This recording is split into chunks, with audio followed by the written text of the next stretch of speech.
En los últimos 15 años, el empleo en empresas de economía verde se ha triplicado en la Comunidad Valenciana, un sector que ha sorteado la crisis y que da trabajo a 45.600 personas.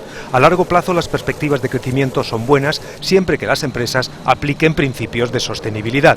Una empresa del calcer o de la fusta pot ser una empresa verda si aplica criteris d'ecodisseny, si aplica criteris d'economia circular, si comença a recircular i a reutilitzar els seus residus, se aplica principis de prevenció. Entre las empresas de economía verde destaca el crecimiento del 83% de la agricultura ecológica. Además, el estudio realizado por el Instituto Mediterráneo para el Desarrollo Sostenible ofrece otros datos. Que parla que un 23% de les empreses ja actuals verdes van a ocupar en un futur immediat, vull dir, i no, vull dir, molt van a ocupar, mínim 3 persones d'una manera immediata de mitja, ¿no? El sector de residuos y reciclaje, el de las energías renovables y el de tratamiento de aguas residuales generan la mitad de los puestos de trabajo de economía verde.